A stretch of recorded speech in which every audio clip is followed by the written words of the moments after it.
Printemps 1943. L'abbé René Giraudet quitte sa Vendée natale pour l'Allemagne nazie. Sous l'apparence d'un ouvrier se cache un prêtre désireux d'être missionnaire. « 80 ans plus tard, sa mémoire continue d'habiter l'Église. Ceux qui marchent aujourd'hui sur ses traces gardent vivant le souvenir de son sacrifice. Ils ont connu ses écrits, recueilli les témoignages, parfois croisé ceux qui l'ont connu. Nous allons les rencontrer. L'abbé René Giraudet a une enfance, on pourrait dire, assez heureuse. On pourrait quand même dire qu'un des éléments importants de son enfance, c'est son baptême. C'est la solennité de l'Immaculée Conception de la Vierge Marie, le 8 décembre. Et finalement, ça crée une empreinte mariale. L'abbé Giraudet a eu quand même des grâces assez fortes aussi de proximité avec le Seigneur, de grâces de foi. Et je crois que ça lui ouvre un chemin aussi.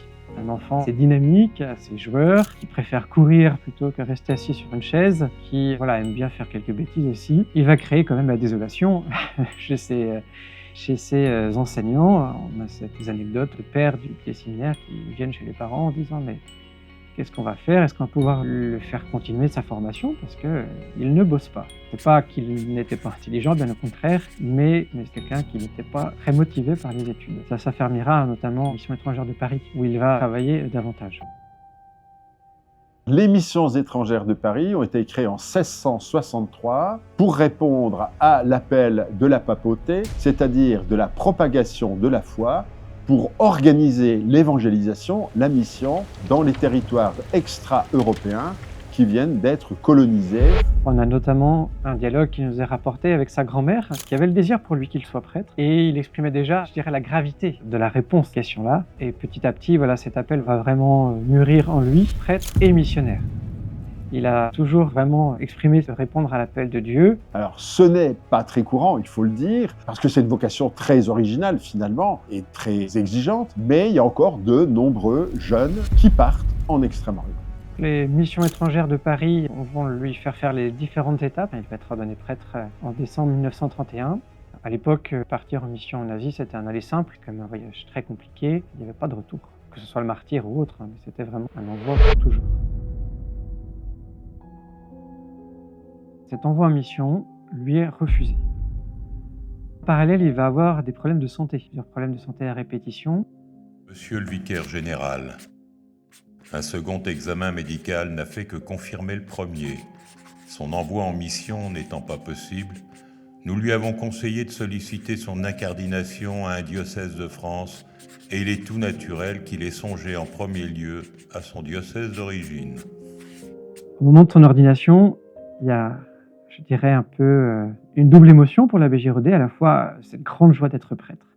Il dit qu'il ne cesserait jamais de lire la messe, tellement il y a cette joie profonde, et en même temps cette tristesse de voir ses compagnons être envoyés en Asie, et lui devoir rester ici, et il dit, si on reste en France, on s'endort. Alors, je crois qu'il est important de se rappeler un des signes aussi, Dieu donne toujours des signes, c'est le choix de sa carte d'ordination.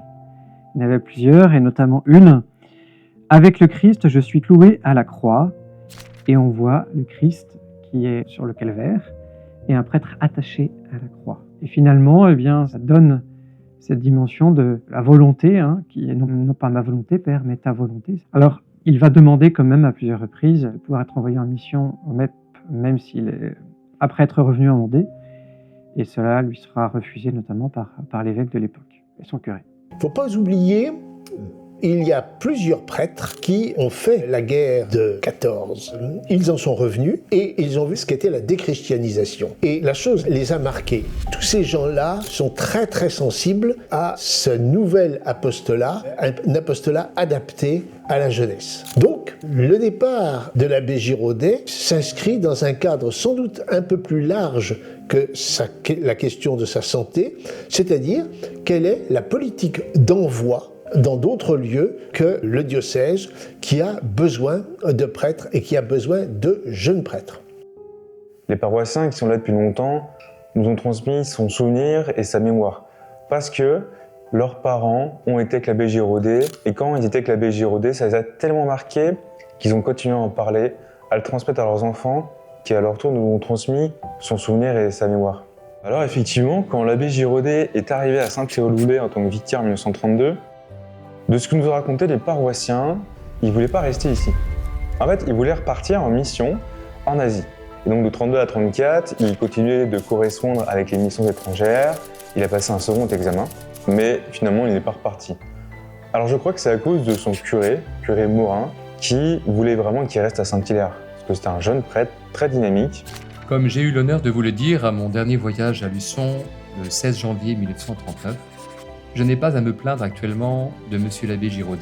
J'avoue qu'il est nerveux, impulsif et personnel, mais sa conduite est régulière et édifiante. Il m'entoure de respect, de complaisance, et il s'occupe activement de la JAC. Alors l'abbé Girodet à Saint-Thierry-au-Loulay a vraiment été missionnaire avec les jeunes de l'époque. Il a créé un patronage, je crois, en 1937. Il a participé à plein de choses. Il a participé à des colonies de vacances sur la côte, il a emmené des jeunes avec lui. Il a également participé à pas mal de pèlerinages à Lourdes. Il a créé également la JAC, la jeunesse agricole catholique, qui était important pour ces jeunes à l'époque. Un joli groupe de 19 jeunes était réuni ce samedi à l'église pour répondre à l'appel de toute la jeunesse catholique de France et passer une heure d'adoration avec le Saint-Sacrement exposé. Les explications de chaque évangile par Monsieur l'abbé, le commentaire est fait par Monsieur le curé du pater, font qu'avec l'enthousiasme, debout, les bras étendus, nous le chantons tous ensemble comme le prêtre à la messe. Les jeunes, à l'époque, se sentaient investis dans la vie paroissiale. Ils n'étaient pas les jeunes à côté, bon voilà, ils sont jeunes et tout, mais vraiment ils participaient. Et c'était important pour eux. Et donc ça, je pense que ça les a marqués. En tout cas, de ce que nous disent les paroissiens, l'abbé Girodet se faisait un peu reprendre par le curé de l'époque parce qu'il passait plus de temps en dehors avec les jeunes que dans son presbytère. Il y avait des temps de catéchèse où il parlait des passages de la Bible. Ils ont fait des veillées d'adoration où ils décoraient vraiment l'église. Et ça, c'était prévu pour les jeunes.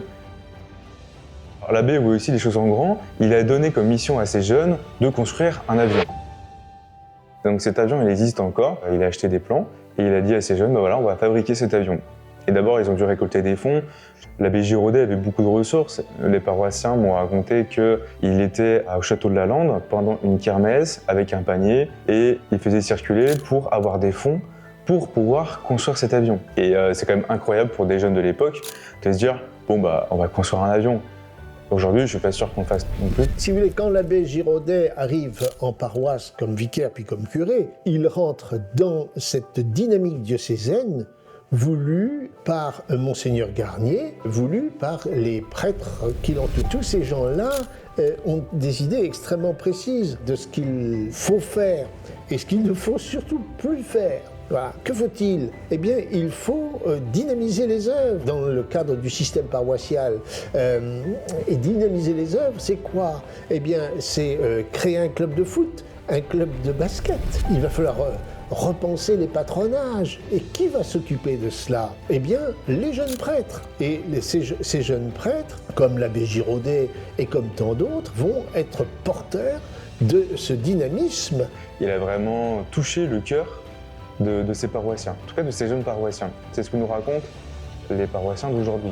Et ça a été une grande tristesse lorsqu'il est parti en 1942 en tant que curé à Saint-Hilaire-du-Bois. Nommé curé à Saint-Hilaire-du-Bois, Monsieur l'abbé Girodet nous quitte le jeudi 5 février. Monsieur l'abbé Girodet fut l'animateur après avoir été le fondateur des œuvres de jeunesse dans la paroisse. Son départ sera un vide. Réparer l'église, changer les vitraux. Il était joyeux, il pensait quand même qu'il allait tout changer. Il faisait des choses nouvelles. Il allait dans les écoles, il faisait chanter les enfants. C'était des gamins, on ne s'occupait pas d'eux. Lui, il s'en occupait. Tous les jeudis, il y avait une messe pour les enfants. Il nous rassemblait tous, il nous faisait mettre au milieu de l'église parce qu'il y avait une sainte table qui était basse. Moi, je me souviens quand même qu'il y en avait dans les villages qui allaient au bal à l'époque. Il leur expliquait qu'on n'était pas des bestiaux, qu'il fallait faire gaffe à son corps. Il expliquait tout, même aux jeunes hommes. Oui, il les emmenait dans les grands bois. Il faisait un grand feu de joie, puis il tournait à la ronde autour. Et il chantait, lui, au milieu. Il emmenait de l'huile, il emmenait de la farine, il emmenait des œufs. Et il leur faisait ramasser une fleur pour mettre au milieu de la crêpe, dans les bois. Alors je me souviens que mon mari m'a dit, ils nous faisaient des crêpes, ils mettaient c'était des primevères à l'époque, ils mettaient la fleur de primevère au milieu de la crêpe, ils leur faisaient manger. Après, ils avaient ça à raconter à la maison. C'est sûr que ça les a sortis de leur brousse là-bas, parce qu'ils étaient dans un village. Ils prenaient les enfants au cou et tout ça, et ils ne faisaient pas attention à la soutane. Mais eux, ils n'avaient jamais vécu une fleur au milieu de machin. Non, à l'époque, d'abord, c'était la guerre.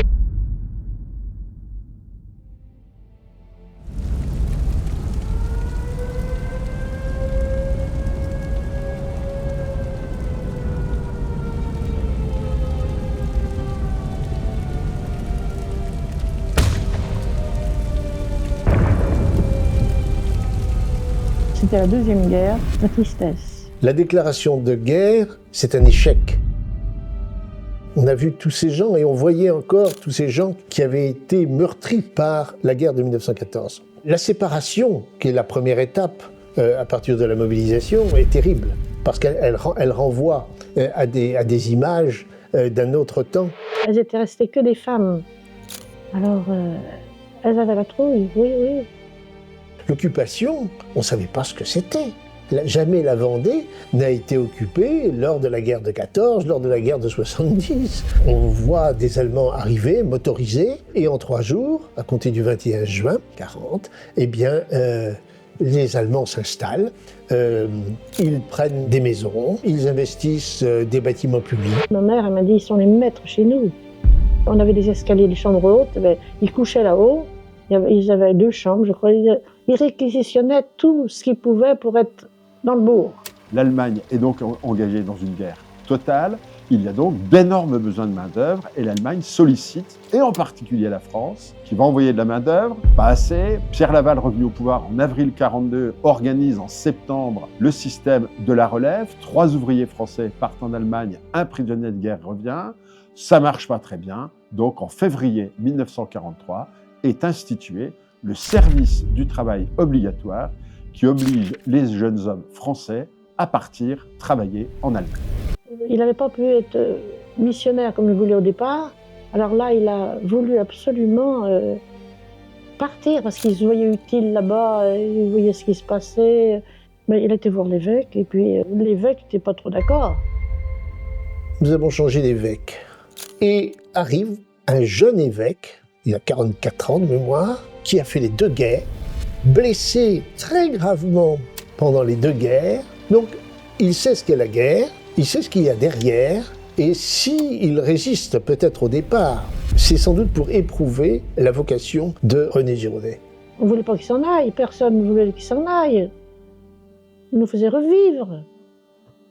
Personne ne s'occupait des gosses tellement à l'époque. Eh ben oui, mais enfin, il voulait s'en aller quand même, alors bon. Je le revois partir, sur le trottoir, on était toutes les 2, grand-mère et moi, mais c'était triste. Oui. Il n'y a pas grand monde sur la route, hein, je vous assure. Ouais. Alors je me revois là-bas. Oui, eh ben... Et puis bon, on la rentre à la maison, puis ça pleurait, et puis on ne le reverra plus, et puis... Ben non, c'était là. Oh, la tristesse, tristesse. Des pleurs. Il s'agit de répondre aux besoins spirituels de ces centaines de milliers de Français qui sont partis travailler obligatoirement en Allemagne.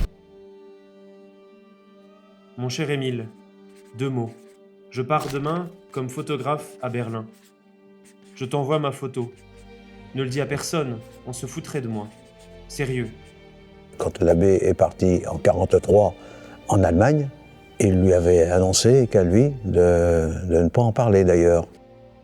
L'abbé correspondait avec mon oncle quand il a été mobilisé pour aller en 1939 à la guerre. Mon oncle est revenu en 1940 et donc les correspondances ont continué lorsqu'il est parti justement. D'ailleurs, ce courrier était vérifié par les autorités allemandes avec un trait bleu et les enveloppes qui étaient ouvertes. Lorsqu'il était arrivé en Allemagne, il avait trouvé du travail dans une grosse imprimerie, dans des conditions pas toujours très pratiques, dans des logements pas très confortables, empilés les uns sur les autres. Et il avait réussi à trouver un emplacement de 4 mètres sur 4, grand comme une cage d'ascenseur, pour être un peu plus à l'aise, pour pouvoir travailler. J'habite dans un lager.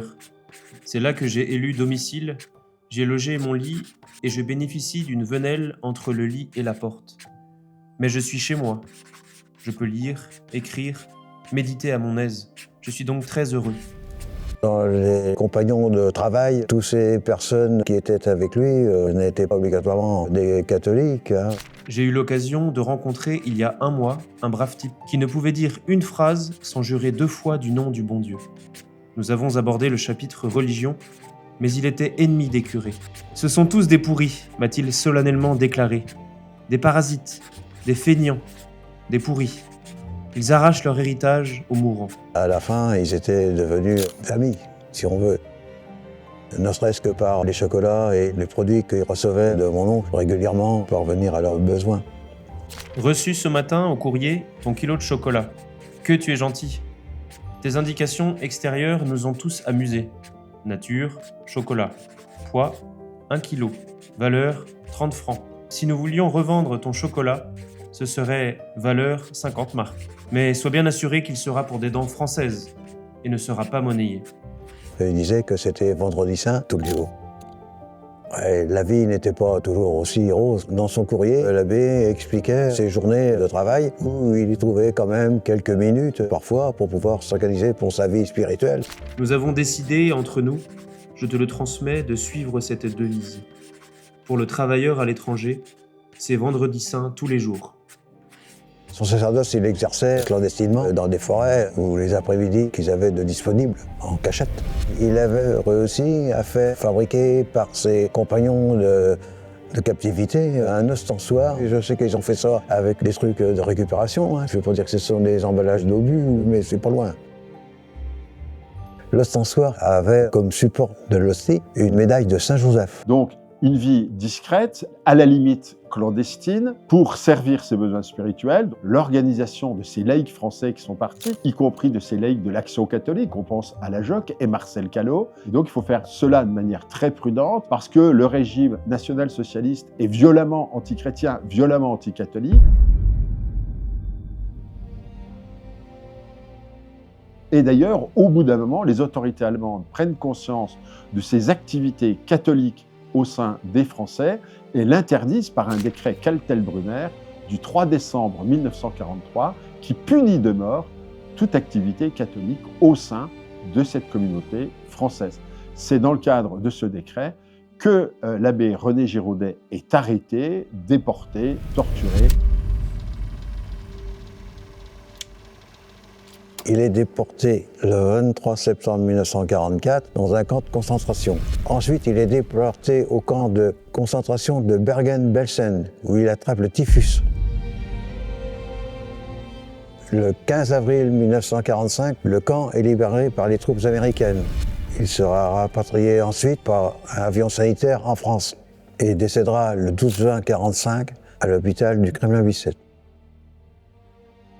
L'abbé, dans ses écrits, il dit qu'il a eu une belle vie en Allemagne et qu'il n'a pas été malheureux, alors que nous, on pense le contraire. Ma vie est toujours plus intéressante et ne connaît aucune monotonie. Vous auriez peine à croire comment on ne peut s'ennuyer à Berlin. Comment le temps y passe avec la rapidité d'une bombe soufflante. Je me retrouverai parmi vous avant d'avoir pu me rendre compte si mon séjour ici a été une réalité ou un rêve. Disons en tout cas qu'il n'aura pas été un cauchemar à cause de l'expérience de vie que j'en aurais rapportée. Cette année 43 sera celle, jusqu'ici du moins, pour laquelle je serai redevable à la Providence. L'abbé René Giraudet a toujours eu la foi, malgré tout ce qu'il a enduré, et il disait que « Il n'y a dans la vie que la croix qui compte. Tout le reste est littérature. » Et donc, d'une certaine manière, l'abbé Giraudet, en Allemagne, à Berlin très précisément, a accompli sa mission sa vocation missionnaire des missions étrangères de Paris, où il a donné sa vie pour ses frères.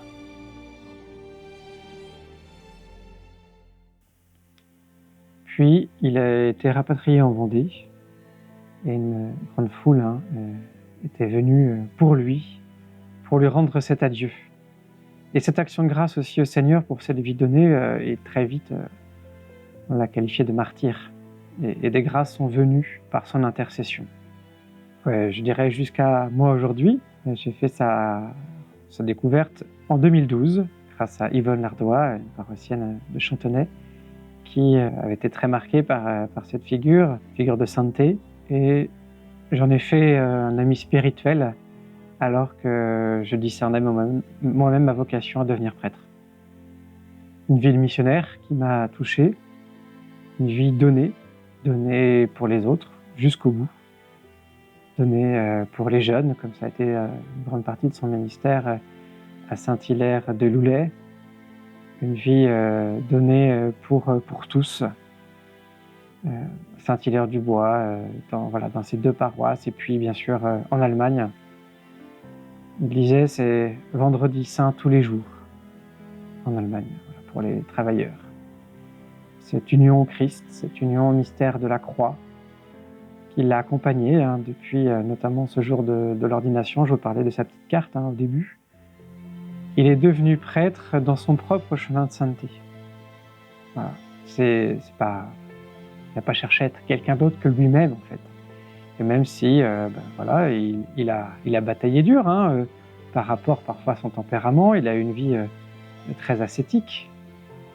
Donc j'ose y voir aussi un soutien spirituel de sa part. Ça m'arrive d'aller prier sur sa tombe. Et puis bien sûr que j'aurai la joie d'appeler son intercession à partir du 13 décembre, comme le bienheureux René Giraudet. Amen.